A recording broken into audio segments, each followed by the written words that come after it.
आंखों से देखा जाता है। किससे देखा जाता है? ऐसा हो सकता है कि आंखों के बिना भी देखा जा सकता है। हेलो,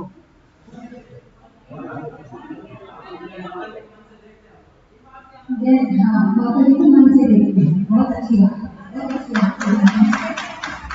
ठीक है, जब आंखों न देखें और अंदर में चित्र हों तो वो मन से देखे जाते हैं। हमारे दिमाग में जो है ना एल्बम है, बोलिए हाँ या ना। वो एल्बम तो पन्ना पलट पलट के देखा जाता है, आँख खोल के देखा जाता है, मगर ये एल्बम आँख बंद करके देखा जाता है। और जैसे आप आसाम से देखते हैं, बिल्कुल। तो आँखों से देखा जाता है। आँखों से कब देखा जाता है? जब बाहर उजाला हो, और बाहर उजाला ना हो तो आँखों से भी नज़र नहीं आएगा। अंधेरे में दिखता है क्या? अरे बोलिए ना, नहीं दिखता। लेकिन कुछ प्राणी ऐसे हैं जिन्हें अंधेरे में दिखता है। उल्लू, चमगादड़ हैं, और जो पशु रात को शिकार आदि करते हैं, ऐसे पशुओं को रात्रि में नजर आता है, आँख से अंधेरे में नजर आता है। मतलब ऐसी आँखें भी हैं दुनिया में जो अंधेरे में देखती हैं, और ऐसी आँखें भी हैं जो उजाले में देखती हैं। देखने वाली आँखें हैं, देखने वाली आँखें हैं। मुझे ऐसा लगता है कि जो उल्लू है, उल्लू की आँखों को देखकर वैज्ञानिकों ने रात को जो अंधेरे में भी दिखता है ऐसे कैमरे बना दिए।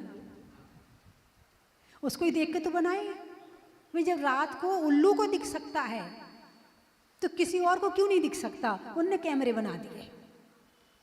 तो आँखों से जो कुछ दिखता है वो सब पुद्गल है। क्या है? पुद्गल है। आँखों से आत्मा दिख सकती है क्या? अच्छा ये बताओ, आत्मा का रंग क्या है? आत्मा कौन से रंग की है? आत्मा का रंग नहीं है कोई भी, है? आत्मा रंगहीन है। तो आँखों से जो दिखता है वो रंग है, और जो आँखों से ना दिखे, आँख बंद करके अनुभव किया जाए, वो आत्मा है। आँख को बंद करके और अनुभव, ज्ञान रूप अनुभव किया जाए, दर्शन रूप अनुभव किया जाए, वो आत्मा है। वो आँख खोल कर नहीं दिखती है। कैसे दिखती है? जब रंग है ही नहीं है तो दिखेगी कैसे? जो आँखें हैं वो पुद्गल की हैं। आँखें जो हैं वो पुद्गल की हैं। तो पुद्गल की चीज से पुद्गल ही दिखता है, और आत्मा पुद्गल है नहीं। आत्मा जीव है, आत्मा चेतन है, एक महसूस करने वाली शक्ति है। तो आँखों से जो दिख रहा है वो पुद्गल है, और जो बिना आँखों के आँख बंद करके ध्यान पूर्वक देखा जाए वो आत्मा है। एक है कि पुद्गल के माध्यम से बाहर के पुद्गल का अनुभव करना, और एक है कि अपनी आत्मा के द्वारा आत्मा का अनुभव करना। बोलिए हाँ या ना। परमानंद संयुक्तम निर्विकारम निरामयम ध्यानहीना न पश्यन्ति निज देहे व्यवस्थितम। परमानंद से युक्तम। आत्मा कैसी है? परमानंद से युक्त है। आनंद नहीं, परम आनंद, चरम सीमा वाला आनंद, परमानंद। परमानंद से युक्तम निर्विकारम निरामयम। निर्विकार है आत्मा, निरामय है आत्मा। ध्यानहीना न पश्यन्ति। पश्यन्ति यानी देखने वाला। ध्यानहीना, जो ध्यान से रहित हैं, न पश्यन्ति, वो आत्मा को नहीं देख पाते हैं। और आत्मा कहाँ है? निज देहे व्यवस्थितम। आत्मा देह में व्यवस्थित है। अब विचार करो, व्यवस्थित का क्या मतलब होता है? हैं? जो चक्षु इंद्रिय संबंधी आत्मा के प्रदेश हैं वो यहाँ हैं। जो कर्ण इंद्रिय संबंधी प्रदेश हैं वो यहाँ हैं। जो घ्राण इंद्रिय संबंधी प्रदेश हैं वो यहाँ हैं। जो रसना इंद्रिय संबंधी प्रदेश हैं वो यहाँ हैं। जो स्पर्शन इंद्रिय संबंधी प्रदेश हैं वो पूरे शरीर में है, व्यवस्थित हैं। आपने व्यवस्थित किया इसको? अरे बोलिए ना, इस शरीर को किसने व्यवस्थित किया? इस शरीर में कान किसने लगाए? नाक किसने बनाई? आंखें किसने बनाई? ये शरीर किसने बनाया? अंदर का हार्ट किसने बनाया? अंदर पेट की नसें किसने बनाई? अरे बोलिए ना, हड्डियां किसने बनाई? अरे बोलिए ना, हैं? कुछ ज्ञानी बैठे हैं, एक दो ज्ञानी बैठे, बोले नाम कर्म ने बनाई। माँ ने बनाई कि नाम कर्म ने बनाई?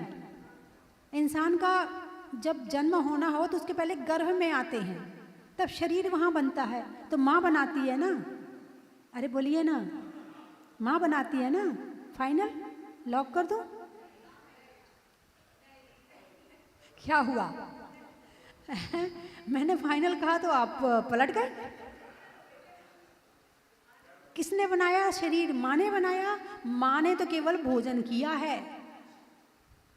उसमें हड्डियाँ, कान, नाक, शरीर, अंगुली, बाल, एक एक रोम, अंदर की एक एक नसें, खून, पीप, हड्डी, जो कुछ भी है वो सब कर्म ने बनाया है। किसने बनाया है? निज देहे व्यवस्थितम।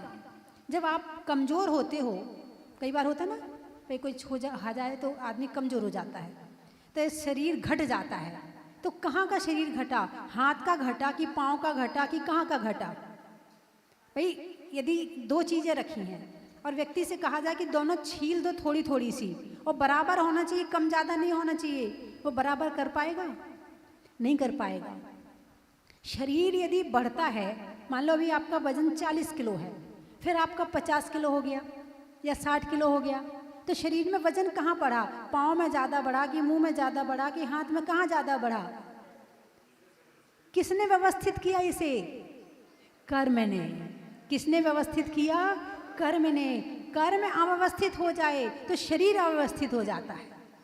कई बार देखते हैं अजूबे कि यहाँ की आँख यहाँ लग गई, बहुत कम मिलते लेकिन मिलते ज़रूर हैं, है ना। कुछ लोग ऐसे होते हैं कि सुनते नहीं हैं, कुछ लोगों को दिखता नहीं है, कुछ लोग जो ऐसे चिपके हो जाते हैं। देखा ना आपने? पता वो कौन है जो चिपके चिपके हुए हैं? वो कौन है आपको मालूम है? दोस्ती करते हो ना, प्रेम करते हो ना, फिर क्या कहते हैं? हम दो शरीर एक जान हैं। क्या कहते हो? हम दो शरीर एक जान हैं, ऐसे कहते हो ना? कहते हो ना? फिर आने वाले शरीर में एक ही शरीर मिलता, जुड़े रहो। इतना प्रेम किया था ना, अब चिपके रहो। पहले भावों से चिपके थे, अब शरीर से चिपक जाओ। हाँ बिल्कुल सही कह रही, इसमें आप मजाक मत समझना। जो चाहोगे वही मिलेगा, जैसे भाव बनाओगे वैसे ही बनोगे। यदि मैंने एक दिन और बताया था, यदि घर से ज़्यादा प्रेम करोगे तो छिपकली बन के घर में चिपक जाओगे। बोलिए हाँ या ना? खरो बन है। यदि नोटों से ज़्यादा प्रेम करोगे तो नोट में बैक्टीरिया, कीड़ा बन जाओगे। सबसे ज़्यादा यदि कीड़े बैक्टीरिया कहीं हैं तो नोट में होते हैं। और यदि ज़्यादा आप सुंदरता से प्रेम करोगे तो फूल बन जाओगे। ज़्यादा शरीर से प्रेम करोगे तो शरीर में कीड़ा बन जाओगे। धन से, सोना चांदी से प्रेम करोगे तो नाग, पहले बनते थे ना, नाग बन जाते थे, नाग बन जाओगे। यानी जिससे प्रेम करोगे बस वो ही चीज़ मिलेगी। अब आपको किससे प्रेम करना है ये आप देख लो, ये प्रेम वाली बात है। हमारा अटैचमेंट किससे है? अपना भविष्य समझ लेना कि हमारा भविष्य यही है। और परिवार से ज़्यादा प्रेम करोगे तो चिंता करते रहोगे, चिंता करते करते करते करते चले जाओगे। एक परिवार में एक दादाजी थे, एक बच्चा था, तो बच्चा भगवान के पास गया, भगवान मुझे स्वर्ग दे दो, भगवान मुझे स्वर्ग दे दो। तो वो तो कह रहा था, इतने में एक देवता प्रकट हो गया, बोले ये स्वर्ग जाना चाहता, चलो मैं लेके चलता हूँ। बोले नहीं, अभी तो मेरी परीक्षा है, अभी तो मेरी पढ़ाई चल रही है, अभी नहीं जाऊँगा, बाद में जाऊँगा। धीरे धीरे करके वो बड़ा हो गया।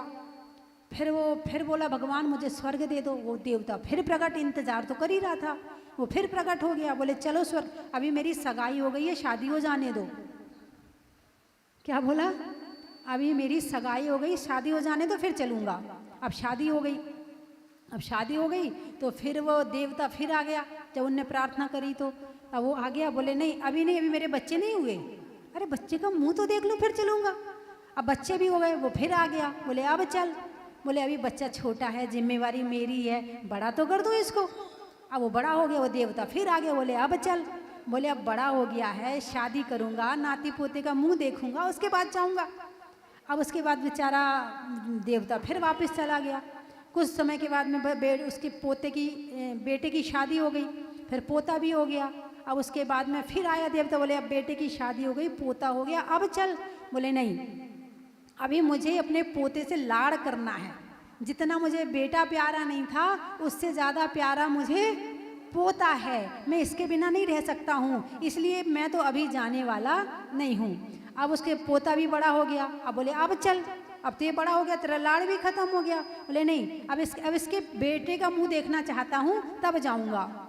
अब उसके बेटे के शादी हो गई, बच्चे हो गए, बोले अब चल। बोले नहीं, मैं इनके बिना नहीं रह सकता और मैं नहीं जा सकता। अब बूढ़ा बहुत हो गया था, समय आने पे मृत्यु सबकी होती है, तुम मरना चाहो तो भी होगी, नहीं चाहो तो भी होगी, है ना। अब वो समय के साथ में मर गया और घर बार की चिंता कर करके त्रियंच गति में चला गया और मर करके घर के सामने कुत्ता बना। क्या बना? कुत्ता बना। अब वो घर के सामने वहाँ से देखता रहता, उसको याद आ गया कि ये मेरे नाती पोते, ये मेरा मकान है। अब देवता फिर आए, बोले अब तो चल। बोले नहीं जाऊँगा। बोले क्यों? बोले ये मेरे जो नाती पोते ना, पंथी हैं जो, ये मुझे बिस्किट फेंकते हैं, ये फेंकते, मुझे बड़ा मज़ा आता है, मैं तो जाने वाला नहीं हूँ। यानी मोह में आदमी अपनी दुर्गति कर लेता है, फिर भी वहाँ से निकलना नहीं चाहता है। क्यों? क्योंकि उसने केवल अपनी आंखों से बाहर की तरफ देखा है और केवल बाहर से ही मोह किया है, इसलिए बाहर में ही जी रहा है। ध्यानहीना न पश्यन्ति निज देहे व्यवस्थितम। ध्यानहीना, जो ध्यान नहीं करता है वो अपनी आत्मा को नहीं जानता है, नहीं देखता है। आत्मा को ज्ञान से, ध्यान से ही देखा जा सकता है।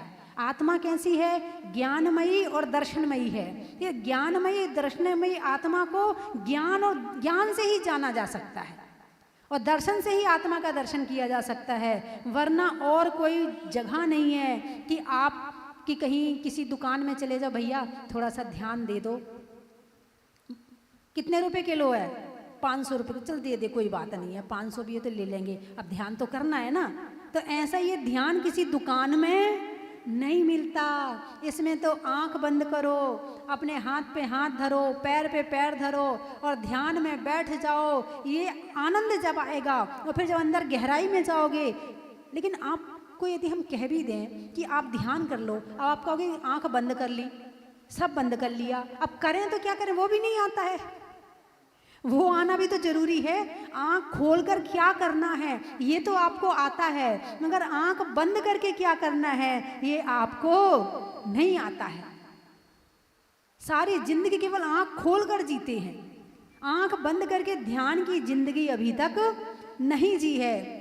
और जो ध्यान की जिंदगी जीना शुरू कर देता है वो अपनी आत्मा को जान जाता है, वो अपनी आत्मा से प्रेम करने लगता है, वो अपनी आत्मा का हित करने लगता है। और जो सारी जिंदगी केवल दूसरों को देखता है वो उसी के हित में लगा रहता है और खुद का अहित कर लेता है। इसीलिए निज देहे व्यवस्थितम, जो निज देह में ये आत्मा व्यवस्थित है, इसे ध्यान के माध्यम से देखें।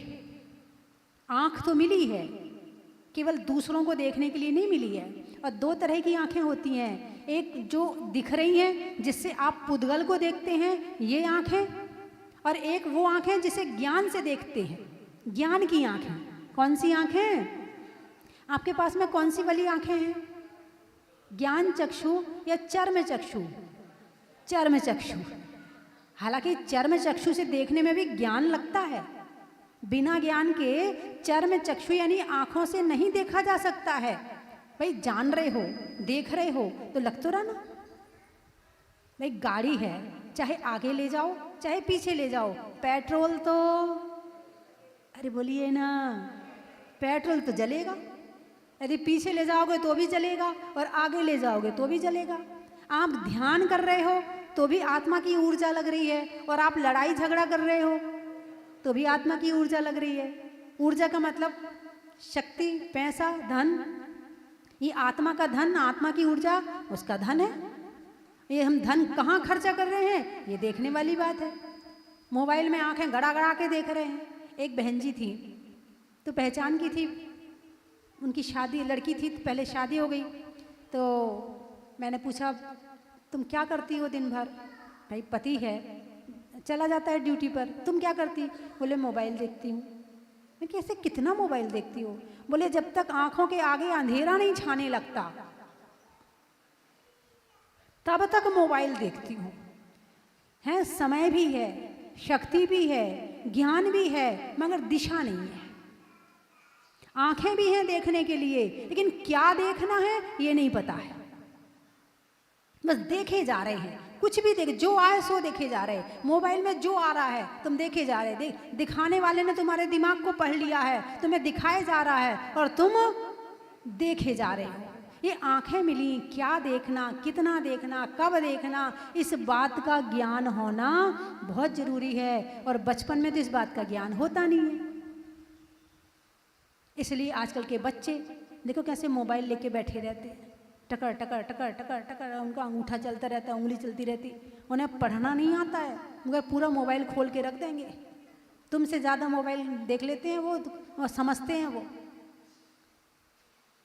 और इतने बचपन से जब इन आँखों पे इतना जोर पड़ेगा तो जो आँखें बुढ़ापे तक साथ देनी है वो जवानी में ख़त्म हो जाएंगी। मशीन तो मशीन है भाई, हर गाड़ी की अपनी एक लाइफ होती है। क्या? हर गाड़ी की अपनी एक लाइफ होती है, और बीच बीच में गाड़ी इतनी चल गई, वो क्या करवाते हो फिर थोड़े दिन के बाद में? सर्विस करवाते हो, है ना? हाँ, गाड़ी इतनी चल गई अब सर्विस करवाओ, अब गाड़ी इतनी चल गई अब सर्विस करवाओ। अब ये भी तो गाड़ी है, ये आंखें भी तो चल रही हैं। गाड़ी चलती है और आंखें भी, अरे बोलिए ना, आंखें चल रही नहीं चल रही हैं?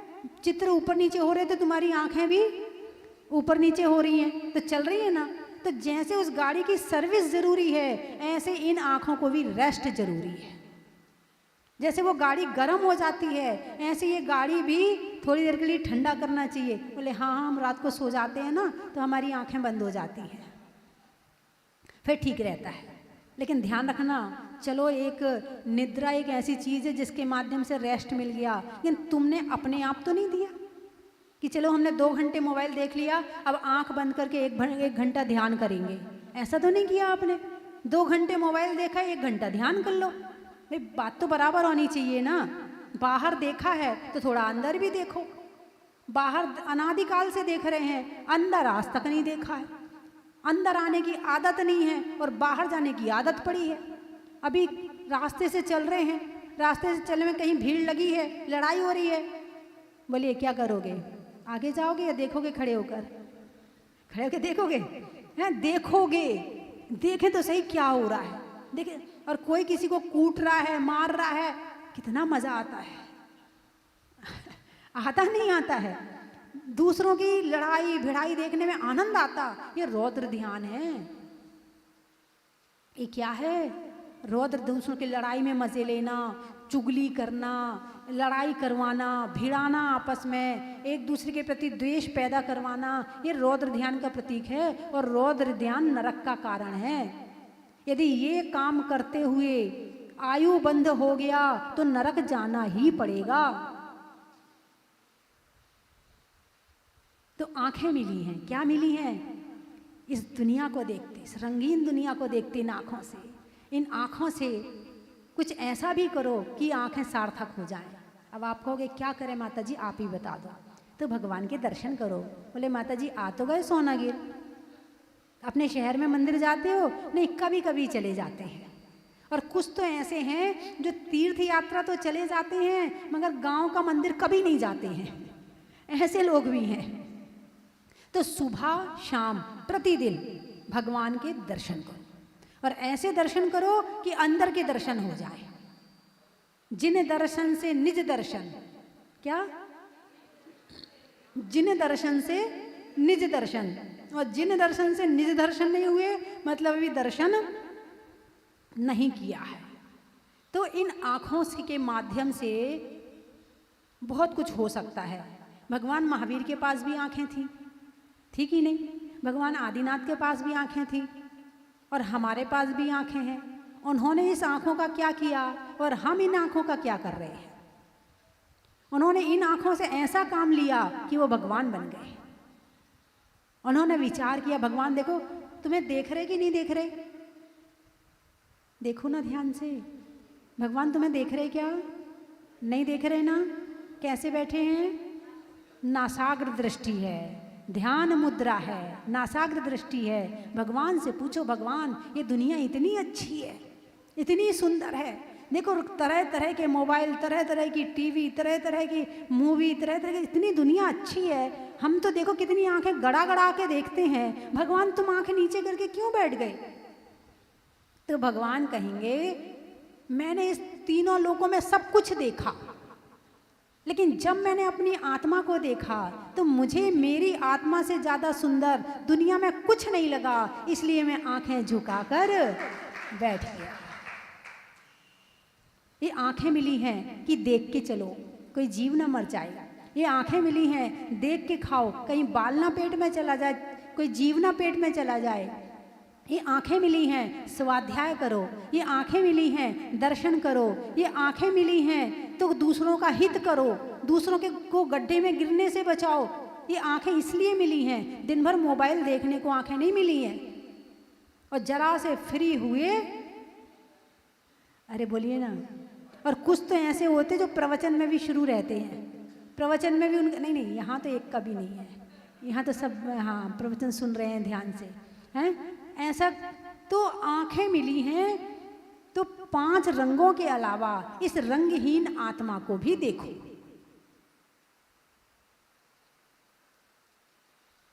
पुद्गल पंच वरण रस गंध दो फरस वसु जाको है। पुद्गल पंच वरण, पंच वर्ण, कितने प्रकार का वर्ण? 5 प्रकार का वर्ण।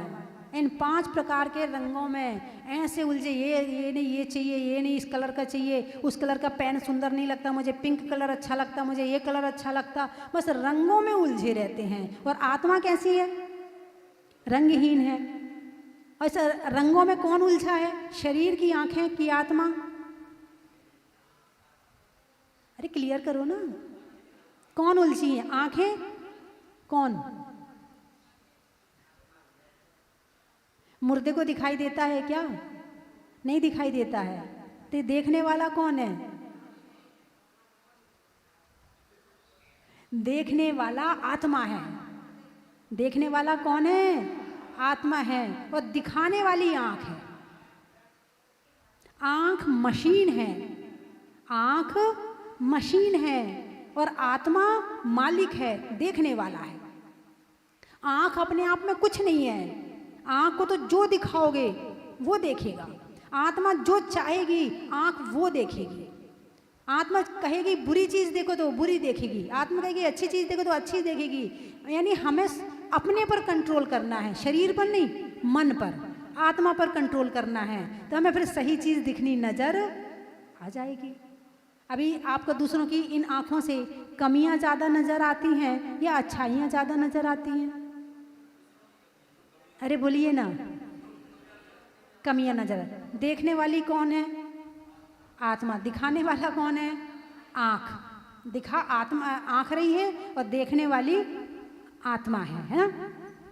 अब हम अपने मन को बदल लें कि हमें सही चीज़ देखनी है, हमें गलत चीज़ नहीं देखनी। हर व्यक्ति में बुराई भी होती है, अच्छाई भी होती है ना।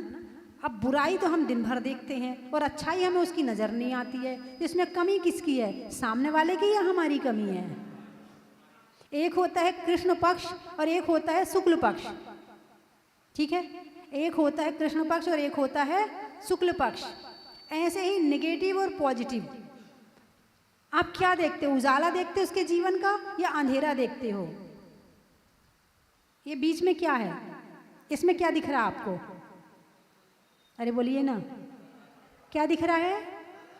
बीच में काला दिख रहा ना। आपको इतनी बड़ी स्लेट में सफेद जितना है वो नजर नहीं आया। काला ज्यादा है या सफेद ज्यादा है? नजर क्या आया आपको? बस इसी को ही सुधारना है। इसको सुधार लिया तो आंखें सुधर जाएंगी, हैं। इस स्लेट में, स्लेट कितनी बड़ी है और ये कितना बड़ा है? छोटा सा है ना। तो आपको नजर क्या आ रहा है? वो ही नजर, यानी कमी नजर आती है। सामने वाले के अंदर 100 गुण हो और 99 गुण हो और एक कमी हो, आपको क्या दिखेगा? हैं?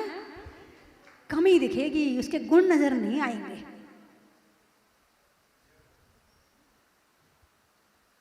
कौरव और पांडव, द्रोणाचार्य ने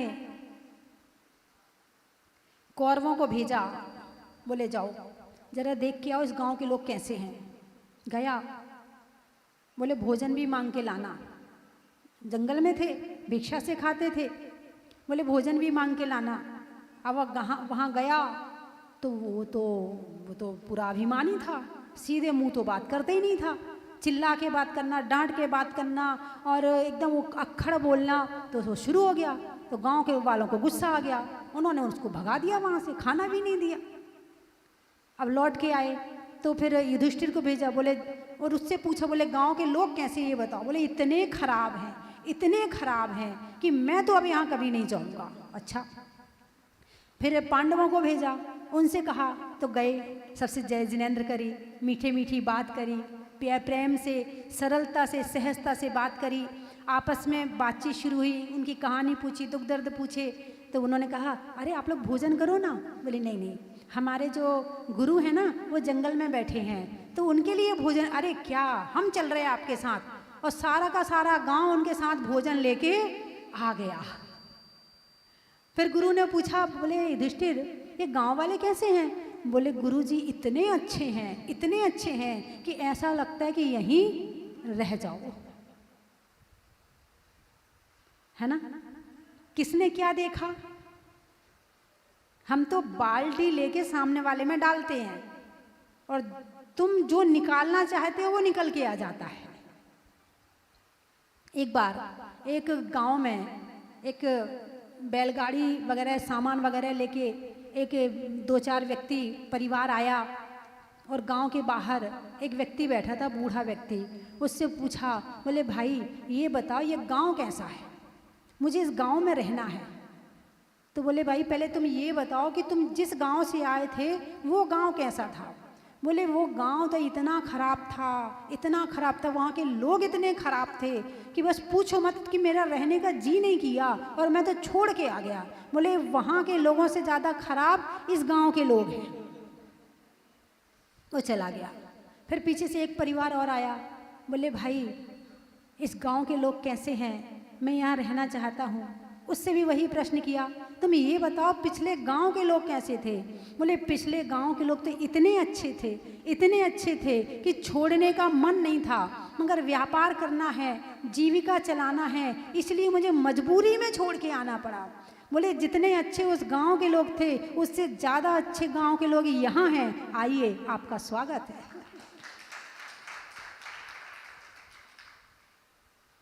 समझ में आया कि नहीं आया? हैं, सारी दुनिया केवल क्या कर रही है? एक दूसरे को नीचा दिखाने के लिए उसकी कमी देख रही है, केवल कमियां देख रही है। और जब तक कमियां देखते रहोगे तब तक कभी मन साफ होने वाला, पवित्र होने वाला नहीं है। अब एक तरफ तो कचरा पड़ा है और एक तरफ हीरा मोती पड़े हैं, आप क्या उठाओगे? देख लो, सोच लो, फिर बोलना। क्या उठाओगे? हीरा मोती उठाओगे या कचरा उठाओगे? हीरा मोती उठाओगे। अच्छा, तो जो हीरा मोती है वो गुण की तरह है और जो कचरा है वो अवगुण की तरह है। अब तुम सामने वाले में से क्या उठाते हो? देख लो, मैं नहीं कह रही, मैं पूछ भी नहीं रही, मैंने तो थर्मामीटर दे दिया। अब लगा के देख लो और समझ जाओ कि आंखें मिली हैं तो इन आंखों का करना क्या है। जैसे आपके घर में जो वस्तु होती है तो आप कहते हैं इन वस्तु का करना क्या, उसको उपयोग करना जानते हो। अपने घर की हर वस्तु को उपयोग करना जानते हो। कौन सा कपड़ा कौन सी शादी में पहनना है, किसके यहाँ जाना है तो कौन से कपड़े पहनना है, तीर्थ जाना है तो कौन से कपड़े पहनना, सब जानते हो। कौन सी ज्वेलरी पहनना सब जानते, खिलाना पिलाना सब जानते हो। लेकिन जो इंद्रियां मिली हैं इनका उपयोग करना जानते हो कि नहीं जानते हो? यदि नहीं जानते हो और ऐसे बिना जाने चले गए, फिर जो मिला था और जिससे जो मिल सकता था, जो मिला है उससे जो मिल सकता है वो हमने लिया ही नहीं। हम तो कचरा इकट्ठा करके और ले गए और दुखी होते रहे और अपने दिमाग में टेंशनें करते रहे। गुण देखो, गुण। गुणी जनों को देख हृदय में मेरे प्रेम उमड़ आवे। लेकिन यहाँ क्या होता है? गुणी जनों को देख हृदय में मेरे द्वेष उमड़ आवे। उसने अच्छा काम कर कैसे लिया, उसने मंदिर कैसे बनवा दिया, उसने अच्छा पंच कल्याणक कैसे करवा दिया, उसने अच्छा चतुर्मास कैसे, जब तक इसको नीचा ना दिखा लूंगा तब तक उसको चैन नहीं आएगी। बोलिए हाँ या ना? चलो ये तो समाज की बात है। घरों में देवरानी जिठानी है, यदि एक के हाथ का भोजन अच्छा बनता है और दूसरी से नहीं बनता तो वो उससे ईर्ष्या करती है, उसके गुण की प्रशंसा नहीं करती है। ऐसा होता है कि नहीं होता? होता है ना। ये कचरा है, इसे हटाओ और मन को पवित्र पावन करने के लिए दूसरों में गुण देखना शुरू करो। प्रेम भाव हो सब जीवों से, गुणी जनों में हर्ष प्रभो, करुणा स्रोत बहे दुखियों में और दुर्जन में मध्यस्थ प्रभो। लेकिन यहाँ तो सारे दिन दिमाग में उठा पटक चलती है, उसको कैसे नीचा दिखा दूं, उसने मुझे दिखाया मैं कैसे नीचा दिखा दूं। जब तक सामने वाले को गलत शब्द से संबोधित नहीं करेगा तब तक उस जी में शांति नहीं है। नीचा दिखाना किसी तरह ही दिखाना है, चाहे नाम से, चाहे काम से, चाहे कैसे भी दिखाना है, बस नीचा दिखाना। बात देखने की चल रही है। ये 5 वर्ण हैं और इन 5 वर्णों में ही ये सारी दुनिया समाहित हो जाती है। और देखने के लिए सारी दुनिया देख ही रही इन आँखों से। कलर ही तो देख रहे हैं और क्या कर रहे हैं? कलर से हर चीज़ को जानते हैं, है ना। समय हो गया है।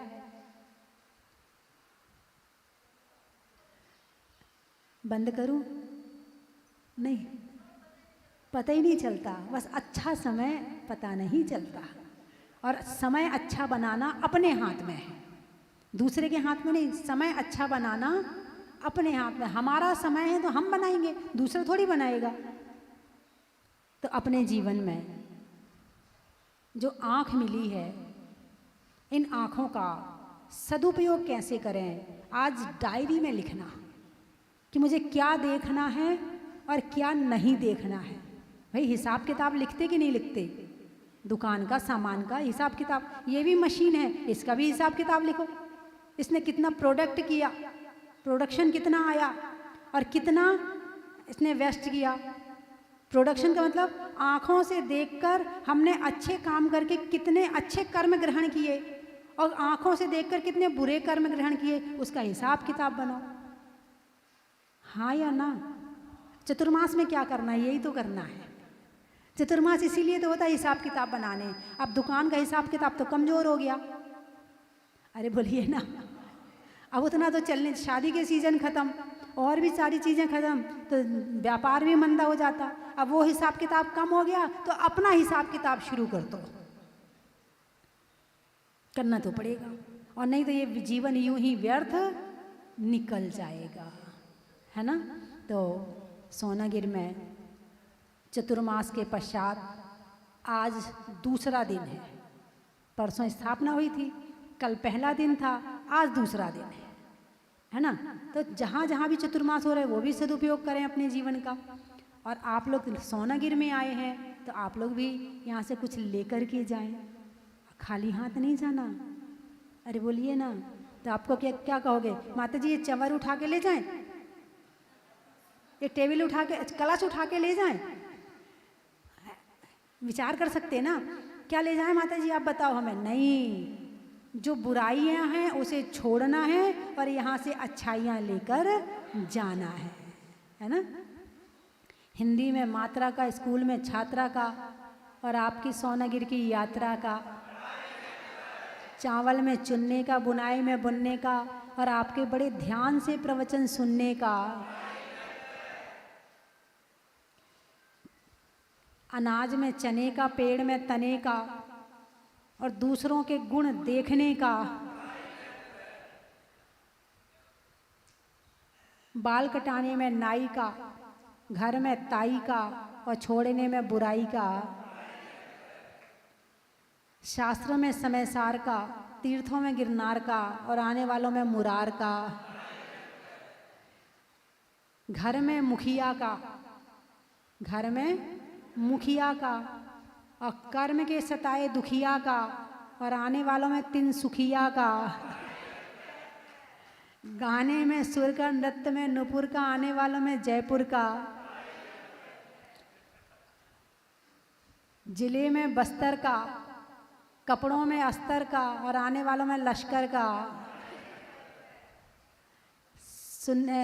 रिश्तों में ससुर का, देवों में असुर का, और आने वालों में कानपुर का, जीवन में जरा का, रहने के लिए धरा का, और आने वालों में वसुंधरा का, त्रियंचों में बिल्ली का, डंडा में गिल्ली का, आने वालों में दिल्ली का, नहीं करने में गड़बड़ का, वृक्षों में बड़ का, और आने वालों में चंडीगढ़ का।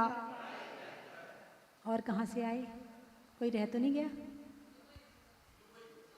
दुबई? अरे वाह, क्या बात है। अच्छा, तुम दुबई से आए हो, बहुत बढ़िया। अच्छा, महीनों में मई का, ढिग लगाने में छुई का, और आने वालों में दुबई का।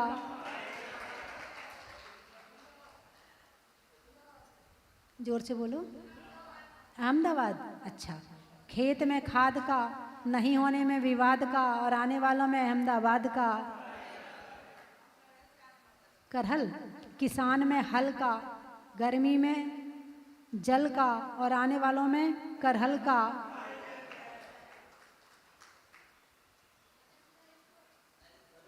ललितपुर वाले बैठे हैं। अच्छा, गाने में सुर का, गाँव में पुर का, और आने वालों में ललितपुर का। जहाजपुर का, चलने में पाथ का, मित्रों में साथ का, और जहाजपुर के मुनि सुब्रत नाथ का।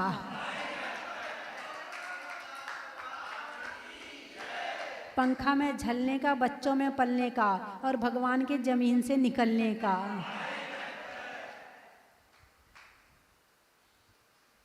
खेत में धान का, शादी में पान का, और 18 तारीख से होने वाले 40 दिन तक चंद्र प्रभु विधान का।